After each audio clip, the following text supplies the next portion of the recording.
बिस्मिल्लाहिर्रहमानिर्रहीम। मेरे और हारून साहब की तरफ से तमाम देखने वालों को अस्सलाम वालेकुम और प्रोग्राम मुकाबिल में खुश आमदीद। भारत में कोरोना की संगीन सूरत हाल है, मगर इसके साथ साथ हमसाया मुल्क हमारा यानी कि पाकिस्तान है। पाकिस्तान के अंदर भी भारत की सूरत हाल को देखने के बाद खतरे की घंटियां बज गई हैं। फौज की मदद तलब की जाएगी, फौज की मदद दरकार होगी। SOPs पर अमल किस तरह से मुमकिन बनाया जाएगा, इसके ऊपर तो मैं बात करूंगी, मगर इसके साथ साथ सियासत में बड़ी डेवलपमेंट्स ये हैं कि शहबाज शरीफ साहब को रिहा कर दिया गया है। मनी लॉन्ड्रिंग और असासाजात केस से कोर्ट लखपत से वापस अपने घर आ गए हैं। अब सियासी हिकमत अमली क्या होगी नवाज लीग की, ऐसे में जबकि जहांगीर तरीन साहब भी मुकम्मल तौर पर सियासत के अंदर हमें एक्टिव नजर आ रहे हैं। तरीन साहब का क्या रोल होगा, क्या दोनों के दरमियान कोई राब्ता है, अगर नहीं है तो सूरत हाल क्या बन सकती है, इसके ऊपर मैं तफसील से बात करूंगी। इस्तांबुल की कॉन्फ्रेंस मुलतवी हो गई, बड़ी उम्मीदें लगाई जा रही थी, मगर अब सवाल फिर से यही उठ गया है कि अफगानिस्तान के अंदर अमन का मुस्तकबिल क्या होगा। इसके ऊपर बात करेंगे। हारून साहब सियासत के ऊपर करेंगे, मगर एक सियासत कोरोना को लेकर भी हुई है। भारत के अंदर जो सूरत हाल है बड़ी संगीन है। पाकिस्तान भी अब ऐसा महसूस होता है कि उस सूरत हाल की तरफ बढ़ रहा है। जी हाँ, देखिए ना, ये खैरात की वैक्सीन का इंतज़ार करते रहे। हालांकि अगर वैक्सीन ये मैक्सिमम बहुत मुबालगा कर लिया जाए 40-50 अरब रुपए की वैक्सीन चाहिए थी, और वो अगर रूस और चीन से ये कहते उधार पे इन्हें दे देते, चीन तो ज़रूर ही दे देता। चीन में तो कंट्रोल में है और प्रोडक्शन उनकी ज़्यादा है। तो मगर ये है कि बहुत गलती की। अच्छा, लोगों का भी हाल ये है कि मरने के लिए तैयार हैं, मास्क पहनने के लिए तैयार हैं। मास्क पहनना बहुत तकलीफ दे, मरना आसान है।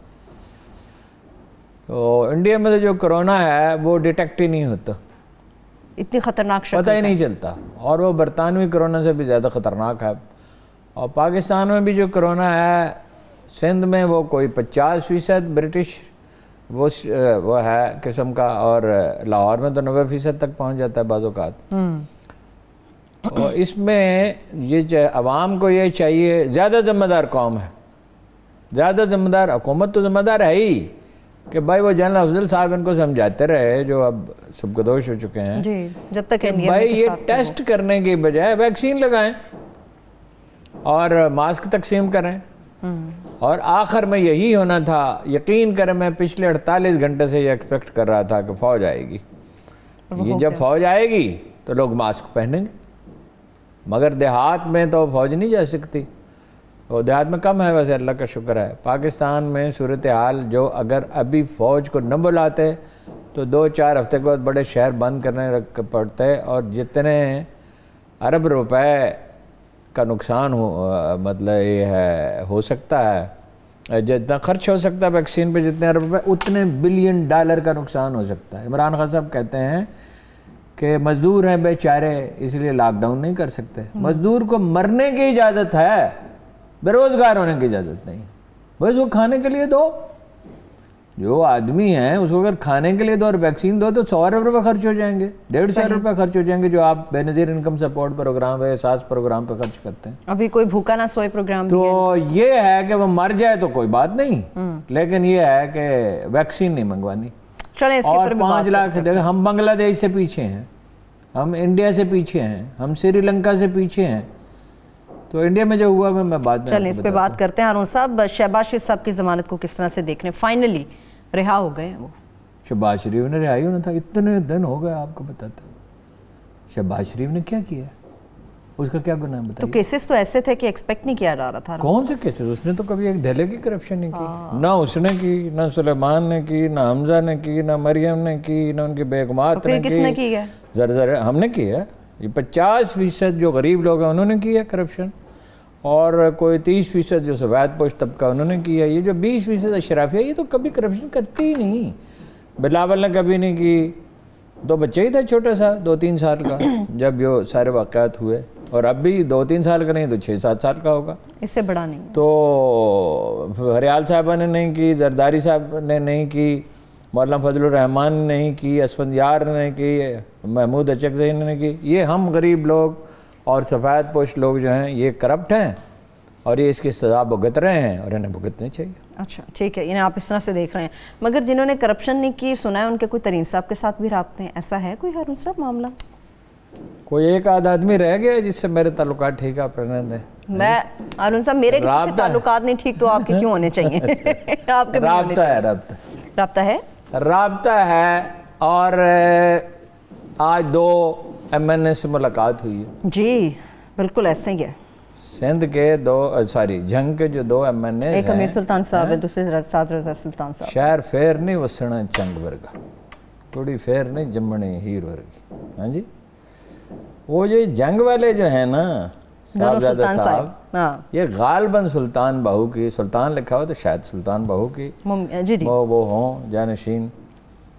तो सुल्तान बाहू का तो आपको पता है कि जब सारा हिंदुस्तान बह गया था दारा शिकोह की हमायत में, तो बहुत से लोग, तो सुल्तान बाहू उठ के खड़े हो गए और औरंगज़ेब आलमगीर की हमायत की और दिल्ली तशरीफ़ ले गए और किताब लिखी औरंगनामा, उसकी रहनुमाई भी फरमाई। हालांकि दरखुर इतना ही नहीं समझते थे बादशाहों को। फ़कीर का क्या काम है कि बादशाह के पास जाए। औरंगज़ेब भी खैर उनकी बहुत बड़ी तकरीम करता था। इकबाल ने बड़ा फैज़ पाया है सुल्तान बाहू से। उनकी ज़मीन में उनकी जो मशहूर नज़्म है बुतान बहम गुमा ला इलाहा इल्लल्लाह, वो बिल्कुल उसका एक तरह से इक्तसाब फैज़ किया है। उसका जिक्र किसी नक्काद ने नहीं किया, मुझे हैरत होती है। तो तादाद उससे ज़्यादा है जहांगीर तरीन के हामियों की जितनी नज़र आती है, नंबर 1। नंबर 2, वो डट कर उनके साथ खड़े हैं। जो मैसेजेस मैंने पढ़े हैं, जो को किसी ने उनको भेजे या उनके दोस्तों को, एक साहब ने मुझे भेज दिए, तो वो रिज़ाइन करने के लिए तैयार हैं। अच्छा।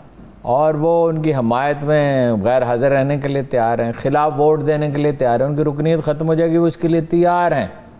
मगर जहांगीर तरीन साहब का साथ देने के लिए वो खड़े हैं उनके साथ। शहबाज शरीफ साहब से जो राब्ता है हारून साहब तरीन साहब का, उसका क्या मकसद है, क्या मामलात हैं? मकसद क्या होता है? जो दुश्मन का दुश्मन है वो आपका दोस्त है। लेकिन जहांगीर तरीन साहब, मेरा ख्याल है कि वो एक दाना आदमी हैं, वो इस हद तक बिल्कुल नहीं जाएंगे। यानी वैसे हुकूमत गिर सकती है, यानी ये इनके हामी अगर खड़े हो जाएं। अच्छा। और नून लीग तो है ही, तो और जहांगीर तरीन की सपोर्ट है। ये जहांगीर तरीन के जो इसके बगैर नहीं हो सकता कि इतने सॉलिड रॉक चट्टान की तरह डट कर खड़े हैं, बावजूद इसके कि वो उनके लिए तो बड़े ख़तरात हैं। मौक़िफ़ उनका ये है कि ये फौजदारी मुकदमा ही नहीं है, ये तो सिविल मुकदमा है। ये तो FBI कर सकती है, और वो नेशनल सिक्योरिटी क्या है, वो कहते हैं मनी लॉन्ड्रिंग का लफ्ज़ इस्तेमाल करके इसको फौजदारी बना दिया गया। किया है, ज़ाहिर है ऊपर से ऊपर के दबाव पे किया गया है। अब अगर मिलते हैं इमरान खान साहब उनसे, जिसका बहुत इम्कान है कि उनकी मुलाकात होगी, तो नुकसान होगा इमरान खान का। इस मुलाकात में इमरान खान साहब का क्या नुकसान? नुकसान ये होगा कि अभी जो उन्होंने लिया हुआ था, नारा लगाया हुआ था और ठेका लिया हुआ करप्शन ख़त्म करने का, और उनके कारकुनों में बददिली फैलेगी और उनकी कमज़ोरी का एहसास, जहांगीर का नुकसान नहीं होगा। अच्छा। लेकिन बहरहाल मैंने आपसे बारहा अर्ज़ किया, आप वो चाहें तो वो क्लिप निकाल लें, बाद में दिखा दें कि सुलह होगी। आपने ये बयान किया, बिल्कुल। शुगर मिलों से भी सुलह होगी। इमरान खान साहब ने असल में ये सोचा मेरे ख्याल में कि अफ़गानिस्तान का इतना क्राइसिस है, ठीक है, महंगाई का भी बहुत बड़ा क्राइसिस है और कोरोना का भी है, लेकिन मैं इतना बड़ा लीडर हूँ तो सिर्फ 2-3 मसले हैं, तो 2-3 और पैदा करने चाहिए। खुद से पैदा साद रिजवी का मसला पैदा किया, तहरीक लबैक। और फिर मतलब ये कि कहा कि भाई बड़े शेख रशीद ने कहा कि जनाब ये तो करारदाद पेश करने का सवाल ही नहीं पैदा होता, और ये और वो और फलां, ये प्राइवेट मेंबर के तौर पे। और इसके बाद क्या हुआ? इसके बाद अब वो कहते हैं कि ये थर्ड लार्जेस्ट पार्टी है, जो कि वो है।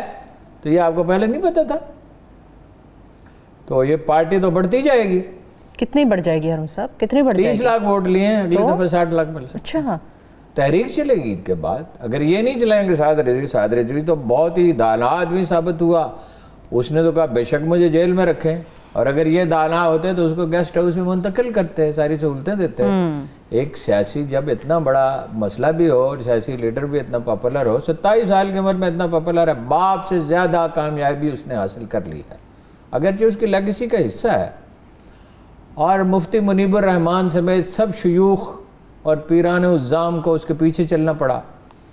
अब वो फिक्रमंद साथ भी दे रहे हैं, फिक्रमंद भी हैं कि लीडरी तो नौजवान के हाथ में चली गई। वक्त का धारे को जिस तरफ बहना होता है उस वक्त बहता है। एक इसका फ़ायदा भी है, चूँकि वो एक ऐसा आदमी है जो दलील से बात करने पर आमादा है, उसने ज़ाहिर साबित किया, उसने कोई रियायत नहीं मांगी, कोई सहूलत नहीं मांगी, उसने ये नहीं कहा मुझे रिहा किया जाए। आम हालात में ऐसे मतलब भाई मैं क्या करूँ, जैसे नवाज शरीफ साहब से, शहबाज शरीफ से दुरानी साहब मिले, मोहम्मद अली दुरानी, उनको मैं तो जेल में हूँ, मैं क्या रिहा करोगे तो बात करूँगा। उसने कहा मैं यही ठीक हूँ। कोई सख्त जान लोग हैं ना, उसरत में परवान चढ़े हैं। गुर्बत में जो लोग परवान चढ़ते हैं वो बड़े सख्त जान होते हैं। गुर्बत कोई सजा नहीं है, खाने के लिए रोटी मिल रही है और पहनने के लिए लिबास है और छत है, तो गुर्बत कोई सजा नहीं है। आपको इतना टफ बना देती है। अमरीकी क्यों हार रहे हैं? अमरीकी टफ नहीं है।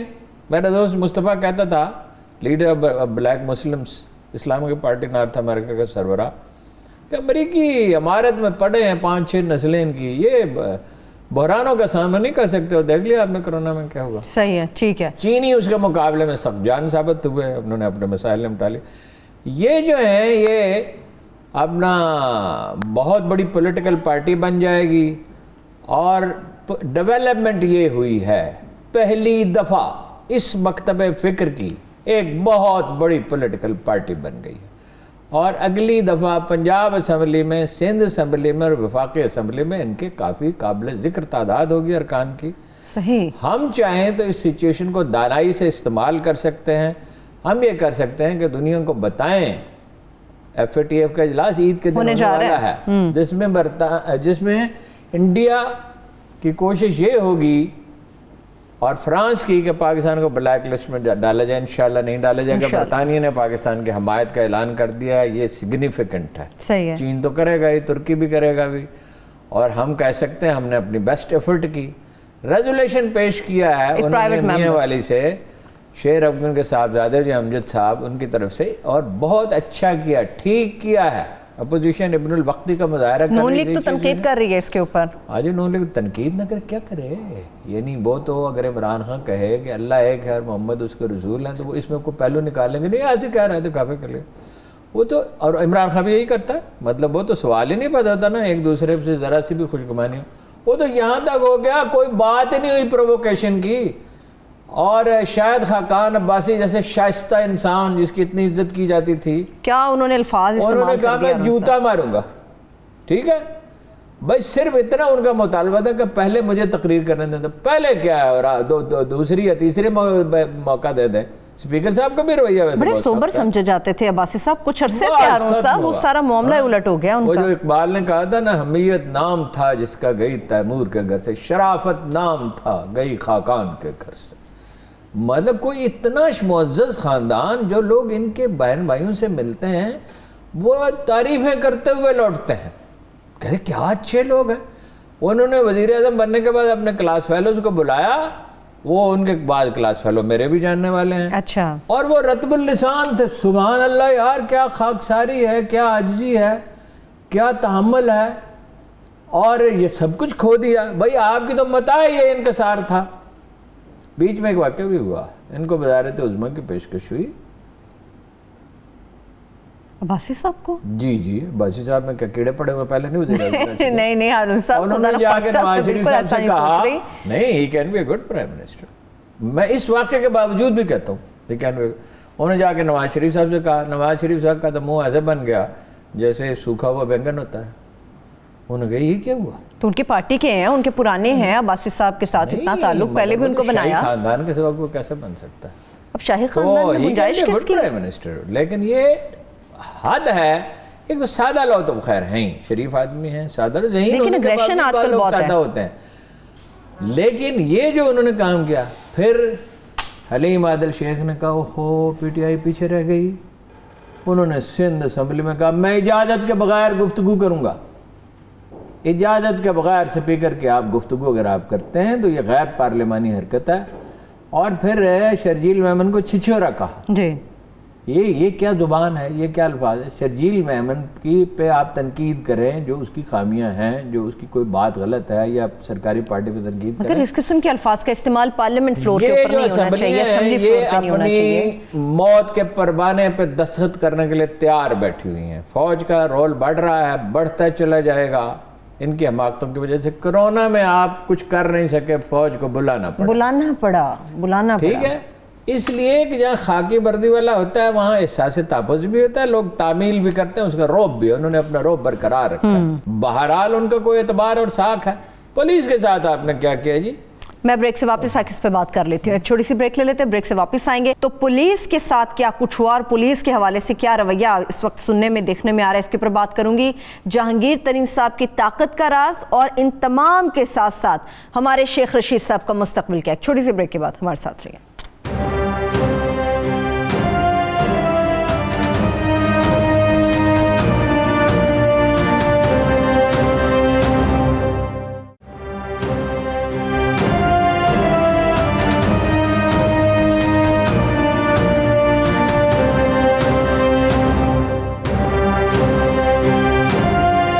Welcome back. हारून साहब, आप पुलिस की बात कर रहे थे, पुलिस लीडरशिप के खिलाफ क्यों है?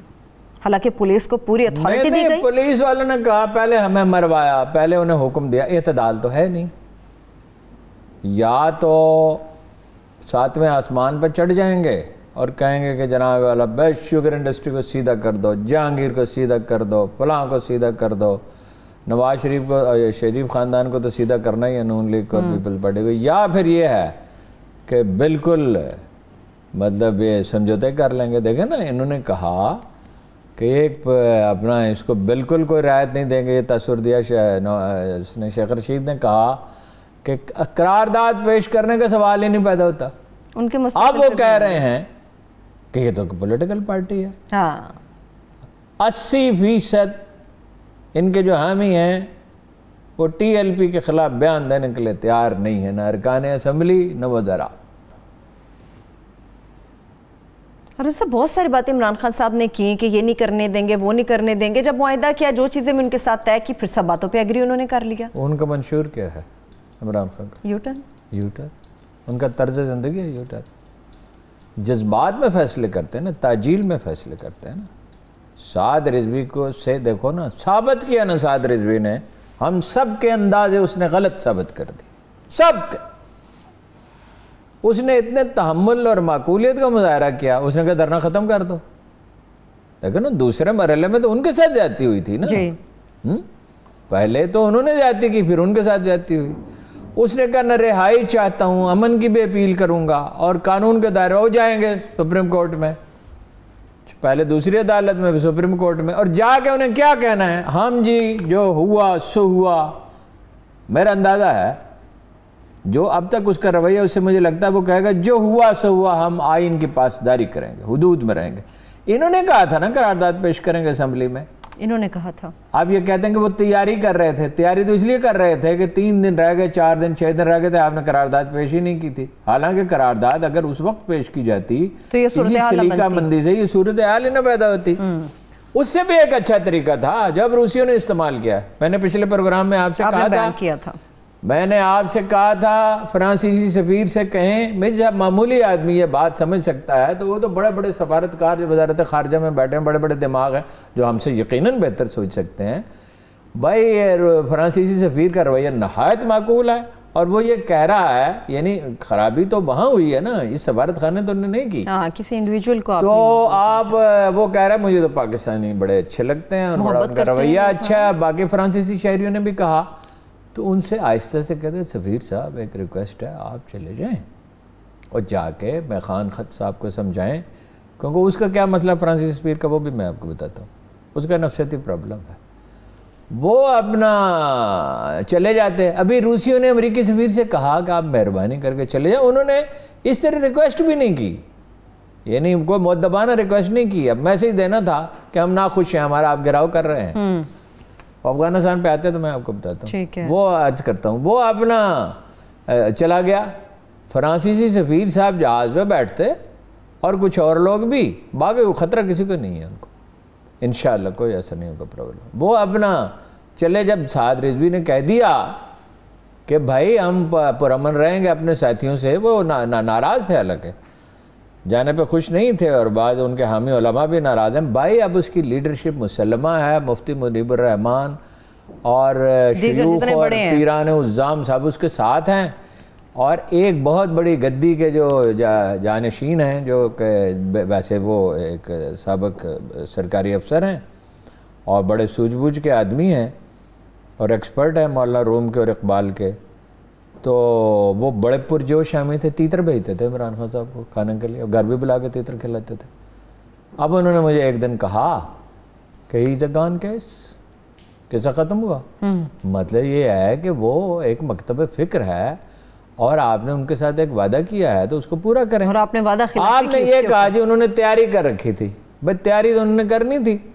जब आप रेजोल्यूशन पेश नहीं कर रहे, मैं ये नहीं कहता उन्होंने सही किया, नो, तशद्दुद का रास्ते की कभी हमायत नहीं की जा सकती, कभी किसी सूरत हाल में, चाहे वो कोई भी करे। ये रहमतुल लिल आलमीन का तरीक नहीं है सल्लल्लाहु अलैहि वसल्लम, ठीक है, उनका तरीका है माफ़ करना। उन्होंने फतेह मक्का के दिन कहा था ला तजरीब अलैकुमुल यौम, तुमसे कोई बात पुरस नहीं होगी, ठीक है। उन्होंने उस शख्स को अजान हरम का मौज़न मुकर्रर किया जो जनाब बिलाल के नकल उतार रहा था, कैसी गुस्ताखी थी।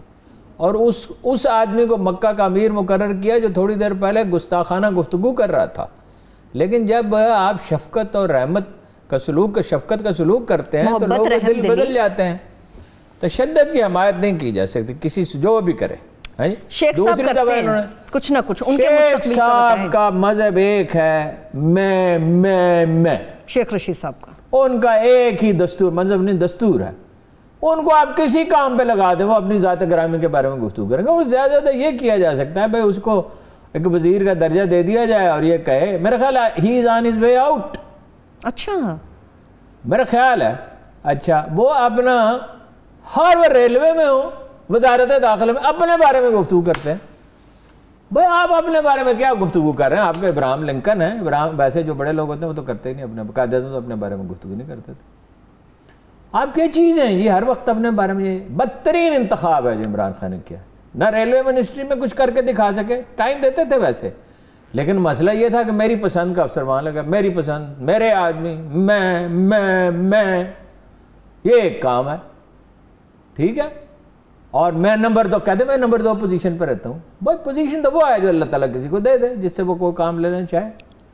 अच्छा, तो अब उसने बिल्कुल उससे बात करें, ठीक, साद रिजवी साहब से बात करें, वो माकूल रवैया इख्तियार करने पर आमादा हैं, वरना जो माहौल बन चुका है उसमें तहरीक चलेगी।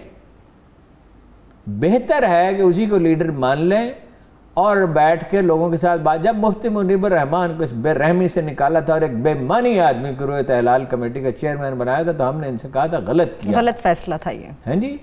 रबड़ स्टम्प्स की ज़रूरत नहीं होती है दायरे बनाने के। मुफ्ती साहब में क्या गुस्सा था थोड़ा सा ज़्यादा, बाकी वो कभी कोई उन्होंने ऐसी बात तो नहीं की जिस पे आप एतराज कर सकते। यही वो फैसले हैं जिसकी वजह से इमरान खान साहब की मकबूलियत गिरती जा रही है, लोग उनका साथ छोड़ते जा रहे हैं। बात बताता हूँ ये समझाने के लिए, मुआवजना नहीं, मुआवजना तो किसी जनाब रसालत में आपका पैगम्बरों से नहीं हो सकता, तो किसी और से क्या मुआवजना, उम्मती से तो हो ही नहीं सकता।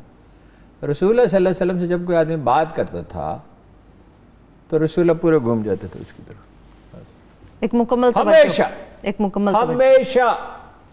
इमरान खान साहब के साथ जहांगीर तरीन की आप तस्वीरें देख लें, द मोस्ट फेवरेट पर्सन, बाकियों की देख लें, वो आदमी बात कर रहा है वो सामने देख रहा है, उसकी तरफ नहीं देखते कि मेरी अहमियत कम ना हो जाए।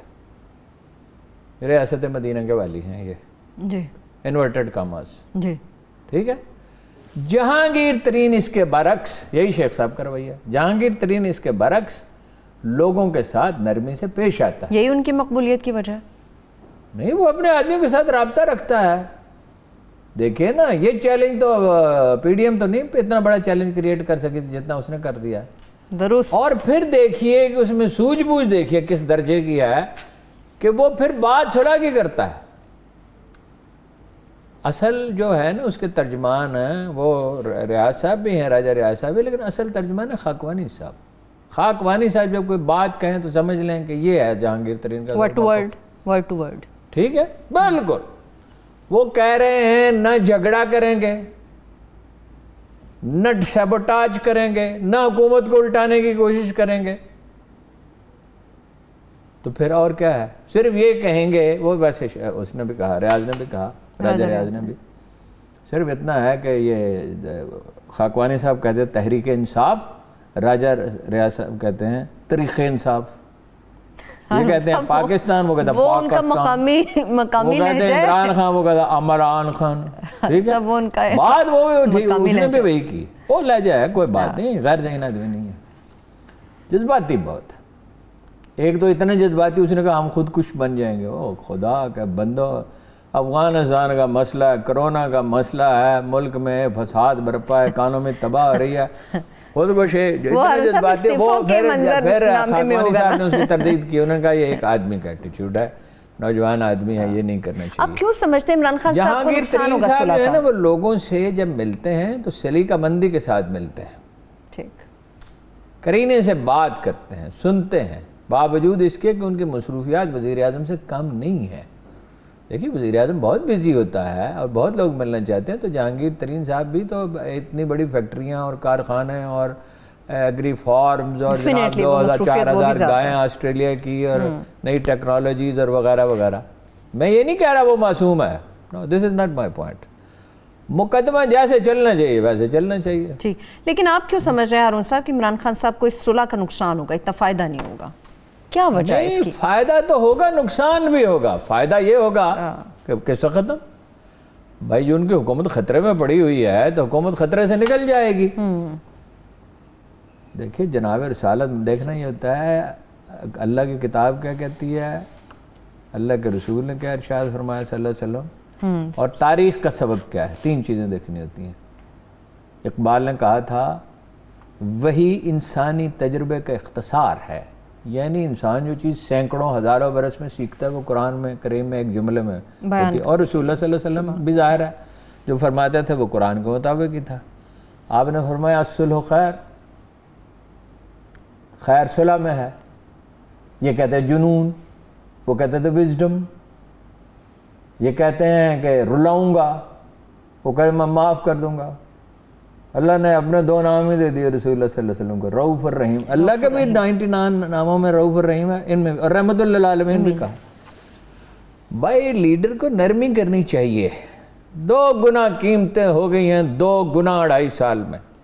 खल्क़े खुदा सिसक रही है। ठीक है पिछली हुकूमतों का क्या दरा भी है, कोरोना भी है, और अब आप मुल्क को यकजहती की ज़रूरत है। इतना बड़ा फसाद बरपा है कराची से चतराल तक, और आप जो हैं वो एक महाज काफ़ी नहीं होता, दूसरा खोल लेते हैं, दूसरा खुलता है, तीसरा खोल लेते हैं, तीसरे तहलील चौथा खोल लेते हैं, एक साथ कई महाज। FATF में मैं आप इकानमी जो है वो कोई इकानमी नहीं है। अभी फैसला किया है कि प्रॉपर्टी की कीमतों पर नजरसानी करेंगे। जो प्रॉपर्टी की DC प्राइस होती है ना, डेप्टी कमिश्नर मुकर्रर करता है।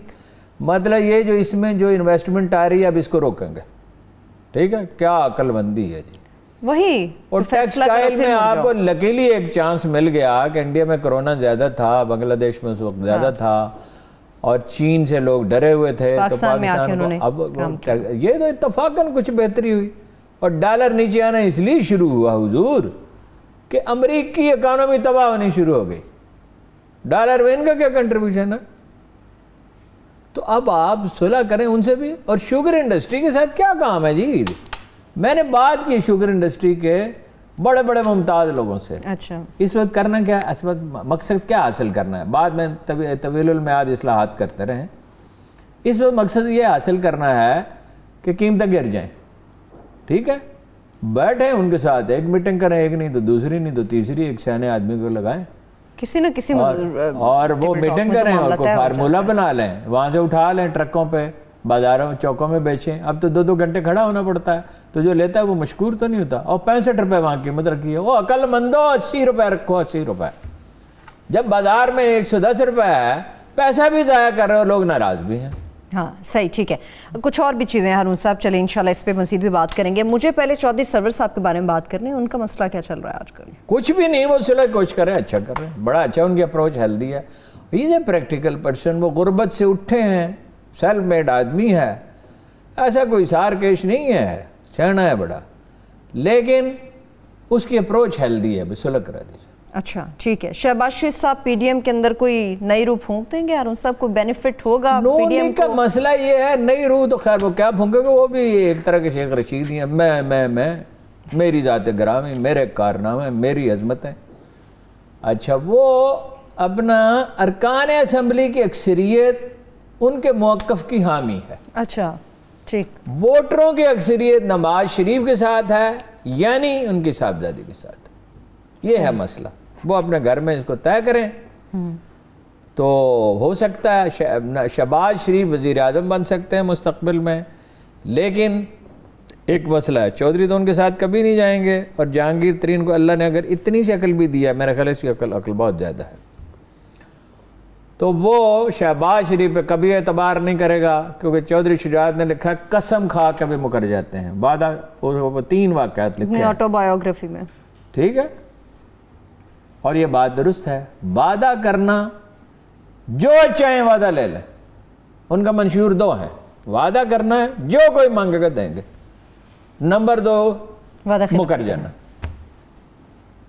तो जहांगीर तरीन साहब जो हैं वो मुलाकात क्यों जरूरी है? वैसे सुनो, हो सकता है जज्बा इंतकाम कहीं गालिब आ जाए तरीन साहब के अंदर भी। हारून साहब ना, जहांगीर तरीन बहुत समझदार आदमी है, वो अगर गालिब आ जाए तो नादानी होगी ना, गालिब आ जाए, मैं अभी तक तो नहीं लग रहा, अभी तो वो अपनी सरगर्मियाँ मुअत्तल नहीं कर रहा, उसने डिनर मुअत्तल किया, अफ्तारी यानी जी, तो वो अपना, लेकिन वो दाला आदमी है, अपना कारोबार बचाए। मेरा मशवरा उसे, उनको जहांगीर साहब को ये है, और मैं दे भी चुका हूँ, ज़ुबानी भी उनसे कह चुका हूँ, और दवा करो इस सियासत को, इसमें क्या रखा है, इसमें तुमने क्या कमाया, अपना कारोबार करो, वहाँ का कॉन्स्टिट्यूंसी में बड़ा वेलफेयर का काम किया वो करो, ये भलाई के काम करो, नई टेक्नोलॉजी लाया एग्रीकल्चर की, और ज़राअत में प्राइवेटली भी बहुत काम कर सकता है, इंडस्ट्री में कर सकता है।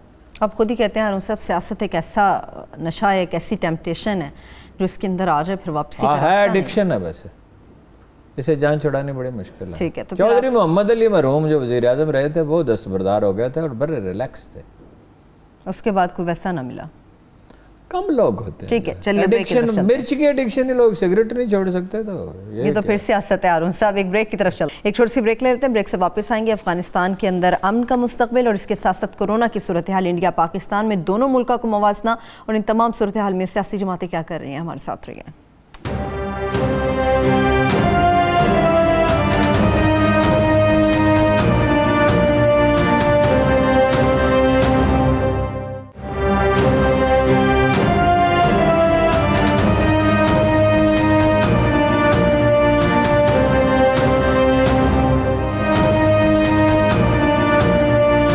Welcome back. कोरोना के बारे में बात करते हैं हारून साहब, मगर उससे पहले आपने फ्रांस की बात की थी, वो एक सवाल के बाद मैं आगे बढ़ूंगी। ये फ्रांस के सदर का मसला क्या है, क्या मसला है मैक्रोन साहब का? हाँ, मैक्रोन साहब के 2 मसले हैं, एक उनका नफसियाती मसला है, और दूसरा वो कहते हैं भाई मैं सेकंड डिगाल हूँ।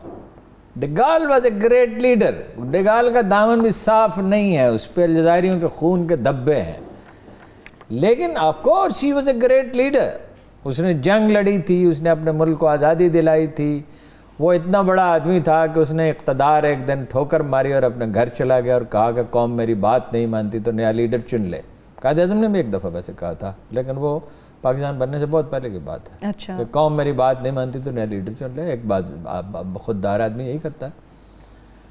एक तो ये उनका मसला है, जो कि वो नहीं है, मतलब हैं तो वो अव्वल दर्जे के मौका परस्त, और वो एक लीपन, एक खातून है, उसकी एक इंतहा पसंद तंजीम है, वो अच्छा, तारकीन वतन के खिलाफ है, जो बाहर से लोग आए। हालांकि न्यू ब्लड हमेशा बनाता, जो दूसरे मुल्कों से लोग आते हैं वो सनती मुल्कों की ज़रूरत होते हैं, वहाँ तो आबादी का तनासब ही नहीं बढ़ रहा, तो उसको अगर मैनेज करें, लेकिन वो इंतहा पसंदाना रुझानात सारी दुनिया में पैदा हो रहे हैं, सिवाय न्यूजीलैंड के। वो लीडर वो समझदार है, वो और वो जर्मनी की जो थी मोहतरमा, वो जो दस्तबरदार हो गई हैं, जिनके पास 3-4 जोड़े कपड़ों के थे, किसी ने कहा कपड़े आप अच्छे नहीं पहनती, उन्होंने कहा मॉडल हूँ मैं प्राइम मिनिस्टर हूँ, मुझे काम करना होता है, खाना भी खुद पकाती थी, तो हैं कमज़ोर आदमी। अब वो चूँकि वो इंतहा पसंदन रुझानात फ़रोग़ पा रहे हैं तो वो भी उसमें शामिल हो गए, ये है उनका नफ्सियाती मसला। अच्छा, और फ्रांस के खमीर में इस्लाम दुश्मनी है, याद रखें। उसकी वजह यह है कि फ्रांस एक हिस्से पे मुसलमानों ने हुकूमत की है। अच्छा, हालांकि मुसलमानों ने फ्रांसीसियों से उसने सलूक भी बहुत किया है। वो क्या लीडर, उसका नाम है भूल गया, उस वक्त फ्रांस का था, तो हारून रशीद ने उसे एक घड़ी भेजी थी, और उसके साथ अच्छे ताल्लुकात कायम किए थे। लेकिन बहरहाल फ्रांस का कुछ हिस्सा उस वक्त स्पेन का हिस्सा था और कुछ हिस्से पर कब्जा भी कर लिया था। तो इनके अंदर असर जो है वो सहूनियों का बहुत है, तो वो इस्लाम दुश्मनी भी है उनमें, लेकिन सफ़ीर का रवैया बहुत अच्छा। और जो शहरी यहाँ रह रहे हैं उन्हें पता है भाई हम लोग तो बहसीत में मजमूई एक मेहमान नवाज कौम है, हम तो नहीं चाहते ये न आम मुसलमान जो हैं। तो ये है जी उनका प्रॉब्लम। ठीक, अब आ जाते हैं हारून साहब कोरोना के ऊपर। इंडिया के ऊपर मैं पहले बात करूंगी, ताज़ा फिगर्स क्या है इंडिया में हो क्या रहा है? इंडिया पूरा का पूरा एक शमशान घाट बन चुका है। उसकी वजह क्या है? एक लफ्ज़ में उसे बयान किया जा सकता है, जहालत। उसने कहा कि बर्तन खड़काओ, या को पता मोदी ने क्या कहा? बर्तन खड़काओ कोरोना चले जाएगा। अब एक फिल्म स्टार की एक ऐसी अजीबोगरीब चीज़ है वो मैं बयान वो अपना गौमूत्रा से कहते हैं कोरोना का इलाज हो जाएगा, और ऐसी अजीबोगरीब जाहिलाना बातें करते हैं। वो हुआ ये, उन्होंने जनाब वाला ऑक्सीजन बरामद कर दी, बरामद। जैसे हमने गंदम और चीनी, हाँ हमने हमारे पे अक्लमंदी में हम उनसे पीछे, जो मुकाबले की टक्कर है। अच्छा, अब दिल्ली में बड़ी सूरत, बरखा दत्त ने लिखा है वाशिंगटन पोस्ट में मजमून, बड़ी बुरी हालत है, शमशान घाट में लकड़ियां कम पड़ गई हैं, अब खेतों में इजाज़त दे दी गई है। मोदी साहब ने दाढ़ी बढ़ा लिया है, बहुत लंबी दाढ़ी रख रहे हैं। बुजुर्ग हिंदू पेशवा के तौर पर बंगाल में इलेक्शन हो रहे हैं, मगरबी बंगाल में 10-12 करोड़ की आबादी तो होगी, मैं देखा नहीं है, दादुशुमार नहीं देखे। कोलकाता की भी चीजें आ रही थी तो वो वहाँ पे ममता बनर्जी तो है ऐसी सियासतदान, शी इज वेरी स्ट्रांग, तो उसने अपना, उससे तो नहीं जीत सकते। फैला कैसे? जलसे किए। अव्वल तो हिंदुस्तानियों ने भी ठीक वही किया जो हमने किया है कि मरना मंजूर है, मास्क नहीं पहनना, पसीना आता है। कई लोगों को मैंने देखा ये मास्क पहने हुए, ये है मास्क। हम सब छींकें आती हैं, लोगों को पसीना आ जाता है शायद इसीलिए। अच्छा, ये पसीना ना आए, फौत हो जाए तो वो ठीक है, खुदा ना ख्वास्ता, अल्लाह बचाए हर एक को। तो लेकिन अल्लाह ने बताया ना तरीका, रसूल सल्लल्लाहु अलैहि वसल्लम ने बताया ना, एक नेज़े के फासले पर रहो। नेज़ा 6 फुट का होता है, 7 फुट का, 8 फुट का। अरबों के नेज़े छोटे होते थे वैसे, बाकियों के बड़े होते थे। तो वो अपना भाई उन्होंने कुंभ का मेला, बहुत बड़ा मेला होता है ये हारून साहब, कहा जाता है इसमें अप टिल 1 करोड़ लोग शरीक होते हैं, अप टिल 1 करोड़। जब 10 मिलियन आदमी होंगे तो उससे अपना जो है अपना 10 करोड़ आदमी, 20 करोड़ आदमी तक वो हो सकता है। बड़ा खतरनाक, डिटेक्ट नहीं होता, पता उस वक्त चलता है। अल्लाह ताला बचाए किसी के लिए, ताकि वो आपका बदतरीन दुश्मनी क्यों ना हो, उसके लिए अजियत की आरजू रखना, उसकी तबाही की आरजू रखना अच्छा नहीं है। हमारे एक जर्नलिस्ट दोस्त ने लिखा, इंडियंस में उनके राब्ते हैं, उन्होंने लिखा कि भाई ये कश्मीरियों पे जो जुल्म किया है और सिखों पे किया है और किसानों पे किया है और हर एक पे जुल्म किया है, तो ये उसकी सज़ा है। तो उसने इंडियंस ने कहा तुम मुल्ला बन गए हो, पंडो बन गए। जुल्म तो किया है, लेकिन ये आरजू रखना कि तबाह हो जाए इंडिया, बर्बाद हो जाए, ये तो कोई 24 घंटों में 3 लाख से ज्यादा के से हारून साहब 4 मिनट मरे तो खुशी न करिए, सजना भी एक दिन मर जाना। हारून साहब 4 मिनट है आखिरी, अफगानिस्तान पे भी बात करनी है मुझे, मुल्क के अंदर जो कोविड की सूरत हाल है उस पर बात करनी है। आई थिंक कोविड की सूरत हाल ये है, फैसल सुल्तान साहब मैंने आपको बता दिया, फैसल सुल्तान साहब बिल्कुल असद उमर की तरह मुकम्मल तौर पर नाकाम होगा। टाइगर फोर्स, असद उमर कौन सी टाइगर फोर्स? कोई टाइगर फोर्स नहीं है, ये दर्शनी पहलवान है। ठीक, मुकम्मल तौर पर डॉक्टर फैसल नाकाम हो गया। He is a noble person. उन्होंने हॉस्पिटल बहुत अच्छी तरह से चलाया, न ड्रैप को ठीक कर सके, न इसमें भाई बर वक्त खरीदारी करें। कहते अभी कह रहे हैं जी 5 लाख आ गए, कह जी लगा रहे। हमारी अपनी टीम का एक आदमी 2 दफा जाके ये जो है सेंटर्स बनाए हुए एक्सपो सेंटर से वापस आ चुका है। उन्होंने कहा जी नादरा का सिस्टम काम नहीं कर रहा। नादरा का सिस्टम दुनिया का बेस्ट सिस्टम है, वक्ती तौर पे खराब हो सकता है। करप्शन है। कैसी? वेंटिलेटर्स जो सरकारी अस्पतालों के थे वो प्राइवेट में चले गए, कुछ और वहां से खराब और पुराने इधर आ गए, नए वेंटिलेटर दे। और ऑक्सीजन सिलेंडर्स? और ऑक्सीजन सिलेंडर का भी मुझे पता नहीं है, लेकिन वो इसका तो मुझे पता है। और जनाब ये भी हो रही है कि मुंतखब लोगों को लगा रहे हैं, जो लोग बारसूख हैं उनको लगा रहे हैं। मुझे तो उन्होंने कहा कि मंगल के दिन आ जाएं, मैंने कहा हम तो थोड़े से पैसे खर्च कर लेंगे, सरकारी सिरिंज का क्या एतबार है, लेकिन ये लगाना चाहिए। वैसे ये जनरली ठीक ही कर रहे हैं, ठीक चलिए, तो उसका कुछ ना कुछ फ़ायदा होता है। डॉक्टर सुल्तान साहब का ये काम नहीं है, वो शरीफ आदमी, ईमानदार आदमी, ना वो ड्रैप में ज़र्रा बराबर इस्लाह कर सके, जैसे असद उमर साहब ने किया ना। भाई इतना घसीटा कि MIF की शरारत ही सख्त हो गई, प्राइवेटाइजेशन के वो खिलाफ। सब इस पे फिर इंशाल्लाह बात करेंगे, अफगानिस्तान की बात कर लेते हैं। बड़ी हमदर्दी है आपको दोस्तों को, मेरा तो आपको क्या इतनी हमदर्दी? नहीं हारून साहब, मैं खुदा न खास्ता हमदर्दी नहीं कर रही, मैं कह रही हूँ कल पे बात कर लेंगे, आज अफगानिस्तान बड़ा इंपॉर्टेंट है। अफगानिस्तान के हवाले से हारून साहब, जो कॉन्फ्रेंस होना थी इस्तांबुल में वो मुलतवी हो गई है, अब अमन कैसे होगा? ये तो ऐसा महसूस बहुत मुश्किल है, बहुत मुश्किल है, सवाल का जवाब देना बहुत मुश्किल है। देखिए वो मुलतवी हो गई, अब कहते हैं मई में होगी, रमज़ान का और कोरोना की वजह से मुलतवी हुई, ठीक है, रमज़ान की वजह से। भाई वो तो वर्चुअल हो सकती है रमज़ान की वजह से। असल में बात यह है कि अमेरिका बीच में कूद पड़ा है और वो तुर्कों की एक नफ्सियाती कमज़ोरी का फ़ायदा उठाना चाहता है। वो क्या है? तुर्क जो हैं वो रूस के हरीफ हैं। अमेरिका तो उस वक्त मौजूद ही नहीं था जब ये सुपर पावर थे। अमेरिका तो दूर दराज का एक मुल्क था जिसकी कोई आलमी सियासत में कोई हैसियत ही नहीं थी, अभी तो वो बिगनिंग हो रही थी। तो 2 सुपर पावर्स थी ना जी, रूसी भी एक सुपर एक्सपेंडिंग फोर्स, 350 साल तक रूसी जो हैं उनकी सल्तनत फैलती रही है। फिर अफ़गानिस्तान में एक आदमी टकर गया, उनको उसका नाम था ज़िया-उल-हक, जो हज़रत आदम से लेके आज तक के तमाम जराइम का ज़िम्मेदार है। तो वो अपना उसके बाद तो वो पसपा होने शुरू हो गए। अब वो ताल्लुकात ठीक है, इस वक्त वो उतना नहीं है, लेकिन कौमों का एक इज्तिमाई लाशऊर होता है, भूलते तो नहीं है ना।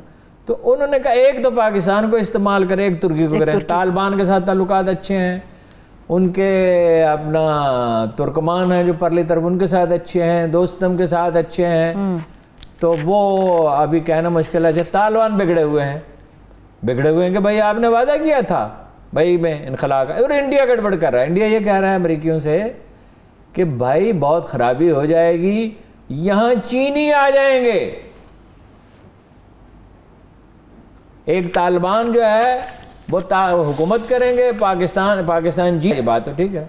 चंद सेकंड, अफगानिस्तान में खाना जंगी का खतरा है हारून साहब, चंद सेकंड। बिल्कुल खतरा है, उसके लिए जो बाइडेन ने नहायत अफसोसनाक गुफ्तगू किया है, कहा है कि ये चाहते हैं कि हम निकल जाएं और जनाब इनको दुनिया भर में सफ़र करने की आज़ादी हो और आलमी बिरादरी इनकी मदद करे। क्यों ना करे आलमी बिरादरी ने? आपने 2500 अरब डॉलर खर्च करके वहाँ क्या हासिल किया है सवाए शर्मिंदगी और खजानत। जो बाइडेन क्या चाहता है? लास्ट हारून साहब, जो बाइडेन चाहता है कि भाई अशरफ गनी एंड कंपनी, ये जो तबका है इसको इक़्तिदार में। ठीक है, बहुत शुक्रिया। तालिबान इस पर आमादा नहीं है, तालिबान भी वैसे एतदाल से काम करते हैं। Thank you so much, thank you. बेहतर ये है कि सुलह करें सारे फरीक। ठीक है, बहुत शुक्रिया हारून साहब। मेरे तमाम देखने वालों को शुक्रिया, इजाज़त दीजिए, अल्लाह हाफ़िज़।